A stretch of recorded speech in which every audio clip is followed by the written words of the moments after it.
최근 영국에서는 뉴캐슬의 재정적 페어플레이 규정이 큰 화제가 되고 있습니다. 현재 아스널과 첼시뿐 아니라 토트넘까지 재정 초과 지출에 대한 비상이 걸려있기 때문입니다. 뉴캐슬이 만약에 FFP 규정에 의해 선수를 팔아야 하는 비상 상황이라면 토트넘과 첼시, 아스널도 마찬가지이기 때문입니다. 특히 토트넘은 최근에 베르너와 드라구신을 영입했고 만약에 코너 갤러거 등 다른 선수까지 영입하면 재정 지출에 문제가 발생합니다. 한국의 축구 팬들이 이런 문제에 관심을 가지는 것은 손흥민의 재계약과 관련이 있기 때문입니다. 1년 연장 계약이 아니라 장기 계약으로 천문학적 연봉으로 제대로 대우받기를 원하기 때문입니다. 이런 상황에 오늘 풋볼 런던은 토트넘의 재정 페어플레이 문제를 제기했습니다. 토트넘의 재정적인 위기가 왔는지 등을 주급과 지출 분야, 영업이익 등을 종합 검토했습니다. 분석 결과 최소 앞으로 5년 동안 토트넘의 재정은 놀랍게도 최고의 재정이익을 유지한 유일한 클럽으로 나왔습니다. 다니엘 레비 회장이 얼마나 짠돌이로 비즈니스를 잘하고 있는지를 여지없이 보여준 특별 분석 기사입니다. 최근 한국 팬들 사이에 손흥민을 팔고 그 이적료로 돈 잔치를 하고 있다라는 지적이 나오는 것과는 전혀 다른 분석입니다. 오늘자 풋볼 런던은 뉴캐슬이 2시즌 동안 1억 140만 파운드의 누적 손실이 발생했다라고 보도했습니다. 그리고 뉴캐슬의 누적 손실과 재정적자에 대한 프리미어리그의 징계가 심각한 상황이다라고 전했습니다. 이 징계에는 아스널과 첼시뿐 아니라 토트넘까지 예의주시하고 있다고 주장했습니다. 현재 뉴캐슬의 상황과 토트넘, 아스널, 첼시의 입장이 비슷하기 때문입니다. 뉴캐슬이 재정 적자를 해결하기 위해 급히 선수를 매각해야 한다라고 전하면서 토트넘도 영입 투자와 재계약의 위기가 왔다고 소개했습니다. 풋볼 런던은 과연 토트넘은 재정에 문제가 없는가? 베르너와 드라구신 영입으로 재정 위기에 처하지 않을까? 토트넘의 재정적인 여유는 있는가를 분석했습니다. 이 분석은 조만간 이루어질 손흥민의 재계약과 직접적인 관련이 있습니다. 뉴캐슬은 사우디 컨소시엄이 2021년에 3억 파운드의 클럽 인수를 완료한 후에 2년 반 동안 새로운 영입에 수백만 달러를 지출했습니다. 그 지출로 뉴캐슬은 지난 시즌 리그 4위에 올라섰고 20년 만에 클럽을 챔스리그로 복귀시켰습니다. 그러면서 뉴캐슬은 재정적 페어플레이 규정과 프리미어 리그의 이익 및 지속 가능성 규칙에 딱 걸려버렸습니다. 이제는 추가적인 지출이 극도로 제한되어 있는 꽉 막힌 상황입니다. 도리어 고액 주급 선수를 빨리 매각해야 하는 처지에 몰려 있습니다. 이런 상황에 뉴캐슬의 CEO 데런 힐스는 한 명이라도 팔아야 한다라고 인정했습니다. 풋볼 런던은 에버턴의 승점 삭감과 뉴캐슬에 대한 처벌 상황은 아스널과 첼시 그리고 토트넘을 긴장시키고 있다고 지적했습니다. 풋볼 런던은 최근 급속하게 이루어진 베르너와 드루구신의 영입이 토트넘의 재정 지출을 위기에 몰아넣는 것은 아닌지 분석했습니다. 풋볼 런던의 분석 결과 두 선수의 영입으로 토트넘에는 그렇게 심각한 재정적인 부담이 없는 것으로 확인이 되었습니다. 베르너는 옵션을 실시할 경우 1,500만 유로에서 2,000만 유로 사이로 알려져 있습니다. 드라구신은 이적료 2,500만 유로에 옵션 50만 유로로 제드 스펜스를 무상으로 임대시키는 계약으로 데리고 왔습니다. 이 둘의 주급은 그렇게 높지 않은 것으로 알려졌습니다. 드라구신은 주급 5만 파운드, 약 8천만 원 수준이고 베르너는 라이프치히에서의 주급을 모두 지불하는 조건으로 토트넘으로 넘어왔습니다.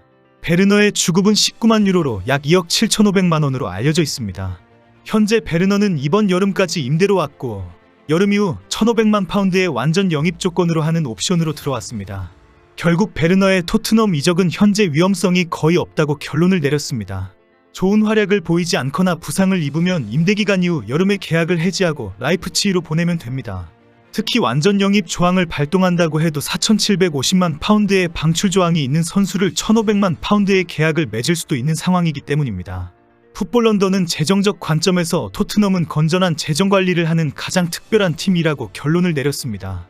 가장 최근에 공개된 2021-22년 금융계정을 확인한 결과 토트넘은 급여로 2억 900만 파운드를 지출했는데 이는 프리미어리그에서 6번째로 높은 금액이라고 알려졌습니다. 그러나 이는 해리케인이 미넨으로 이적하기 전 주급표를 가지고 확인한 것입니다. 이제 6월경에 발표할 2023-24 계정에는 확실히 줄어든 금액을 확인할 수 있다고 지적했습니다.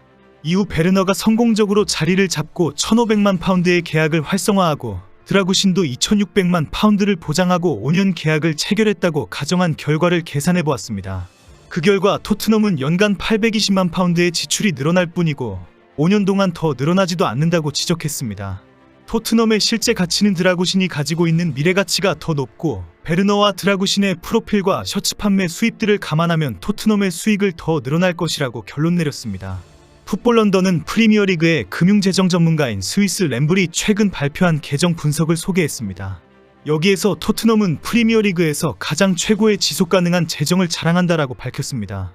에버턴이나 뉴캐슬과 첼시, 아스널 등은 초과 지출로 심각한 문제가 발생했지만 토트넘은 아직도 2억 7,600만 파운드를 더 지출할 수 있는 여유가 있다는 것입니다. 토트넘의 재정 손실은 대부분 토트넘 호스퍼 경기장 건설 비용과 관련이 있는데 지속적 재정관리 규정에는 경기장 및 인프라 비용은 완전히 제외된다는 것입니다. 특히 프리미어리그는 지난 몇 년간 코로나 사태 기간 동안 각 구단의 부정적 영향을 감안해서 규정을 완화했습니다. 영입이익과 손실계산에서 모니터링 기간을 확대해서 기간을 넓혀주었습니다.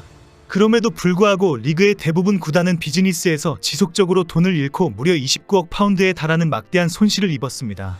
특히 첼시와 에버턴, 아스톤 빌라, 레스터시티 4개 클럽은 25억 달러의 재정 적자를 기록했습니다. 이 기간 동안 단 한 개의 클럽만이 영입이익을 올렸는데 500만 파운드의 토트넘이 유일한 클럽입니다. 풋볼 런던의 분석 결과 토트넘은 아직도 3억 파운드에 가까운 지출을 해도 될 정도의 재정적인 여유가 있고 드라구신과 베르너에 대한 투자도 성공적인 비즈니스라고 결론 내렸습니다. 여기에 페리시치와 호이비에르, 제드 스펜스, 히샬리송, 올리버 스킵 등의 이적까지 진행된다면 그 재정적인 여유는 엄청나게 늘어날 것으로 예상했습니다. 그러나 다른 구단들의 상황은 완전히 코너에 몰려있다고 지적했습니다.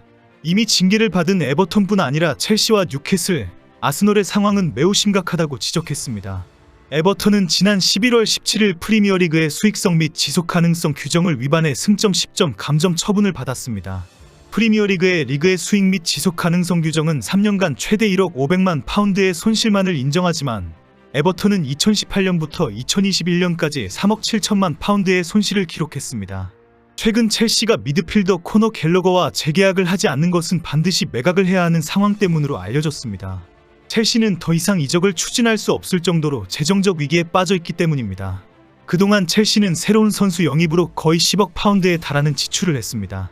그럼에도 불구하고 성적은 실망스럽고 도리어 막대한 지출은 프리미어리그의 엄격한 감시 대상이 되고 있다고 전해집니다. 풋볼 런던이 한국 팬들이 손흥민에게 재계약을 하지 않는 것은 아닌가 하는 분노를 잘 알고 분석해준 것은 아닐 것입니다. 그러나 토트넘이 고액 주급 선수 요리스와 다이어를 내보내고 드라구신과 베르너를 영입한 것은 분명히 잘한 비즈니스입니다. 한국 팬들이 원하는 것은 손흥민을 최고의 선수로 대우하는 것, 그리고 손흥민이 우승컵을 들어 올릴 수 있는 최고의 팀이 되는 것입니다. 다니엘 레비 회장이 비즈니스를 잘해서 손흥민에게 통 크게 투자하는 것을 보고 싶을 뿐입니다.